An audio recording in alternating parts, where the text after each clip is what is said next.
in tropical agriculture. When I came back, I had opportunity to work in various places. So between 64 and 1984, a period of about 21 years, if you count both years, I have served in quite a number of places, in the Extension Service, in the plowing services of the Ministry of Agriculture, the Department of Agriculture. I've served in integrated pest management. I've served as a training officer to train the first batch of certificated students in agriculture done locally. And thereafter I proceeded to other places. But the period in agriculture has been most useful to me. It exposed me to all parts of Gambia. I worked in all regions of the country, with all crops, all livestock, and so on. So I have been uniquely fortunate to have assimilated all this wealth of experience. Now, in between the 21 years, I had opportunity to go back to school, back and forth, college to do a bachelor's degree, diploma, and then bachelor's degree, and then later on a postgraduate degree, combining economics and finance at Michigan State University. When I returned in 83 exactly, I taught for a period of 1 year at the Gambia College, my old place. I was there before I went, and when I returned, I taught for about a year. Then I joined the planning unit of the Ministry of Agriculture in Banjul, PPMU, for a brief period, and then I moved over to the National Investment Board. 84 to 1990, I was with the Investment Board, rising to the level, from the level of Chief Economist to Deputy Chief Executive. In 91, I left government entirely and went to the private sector, in the banking sector. Until 2001, when I left the banking sector at the level of a managing director, chief executive, on retirement, and then I started doing things of my own interest. Freelance consulting here and there, most of the time on my farm, and sometimes with my family, visiting with my children and their kids in UK and US. So in a nutshell, this is Tamujai. Okay. Well, it's well said. You summarized it all. But Mr. Nyai, before we go into what do you know best, that is the agriculture, I would like to know a little bit about education that time, and presently, where do you think that Gambia has reached, or where we are about to? Now, certainly there are far more educational opportunities today. Literally, as government has said, education has been brought to the doorstep of most Gambians. I wouldn't say all, but most Gambians. Most Gambians, yeah. But all Gambians are within easy reach of educational facilities with minimal effort. When I was going to school, those opportunities were not available. There were few secondary schools, I think about 3 or 4. 2 merged later to form 1 and reduced the total number to 3. Until the 70s, when the Ahmadiyya Mission established Nusrat High School. That raised the number slightly. And middle schools were virtually concentrated around Brikama to Banjul. Up country, we had only primary schools. It was still, those who wanted to proceed for further studies had no opportunity anyway. Accountancy, it was not heard of. There was no opportunity to do something like that here. Even A levels, there was only 1 sixth form available at the Gambia High School, with a maximum capacity of a few, probably a score students.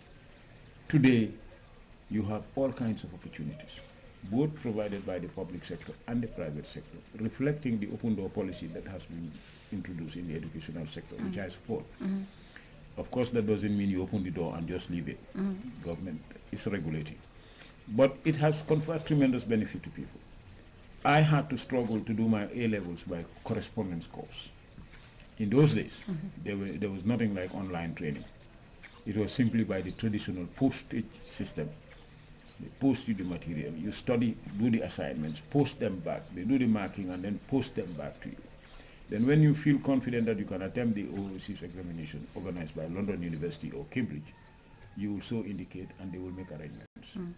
I remember the old British Council, which is today the Council for National Arts headquarters. That's where we used to take examinations. Wow. You know, GCE O-level, GCE A-level correspondence, private candidates. And some of us went through that system. It's been hard, but it's been rewarding. Today, kids have it right on their doorsteps and they don't want to take advantage of it. I had to be working whilst in agriculture and taking A-levels at the same time. I doubt if many students do that today. You know, so there have been tremendous opportunities. And I still believe that there's a lot of room for improvement and expansion. There are still parts of the country where probably there's no good high school within easy reach or good middle school within easy reach. But those are few and far in between. Okay. But I think we've done a lot. Like I was talking to a honorable speaker the other time, hence he was once a student, then a school teacher. I was talking about education then. Like you already said, education was like you have to fight for it, tooth and nail, to get where you want to get. And parents were not that rich. For you to go overseas, it was something else. It was like a nightmare. He said something really, really interesting. He said he had this paper when he was in school. And now he gave it to a university student presently and got only 3 corrects. He gave it to his son, who didn't even have 1 correct. And during his time, he had something like 18 over 25. And if you look at the doors that are open now when it comes to education, you can send an email to a school, you can search online, whatever you want to see or what you want to learn from. But still now education is like those days. What is the problem? Is it that teachers are not qualified or students are not ready to learn? Can you tell us what you think is the problem? In my view, there is more than one problem. There are quite a number of problems. Okay. You see, the whole process of education needs to be looked at again, I believe. During the time when I went to school, you had a standardized syllabus across horizontal lines. I was able to write a fairly good letter at standard 2, which is today the equivalent of primary 4. I was able to write a very good letter. And I could solve quite a number of arithmetical puzzles at that time. Yeah. At standard 2. By the time I was standard 4, ready to take what was then called the scholarship exam to high school, I could really write a very good letter.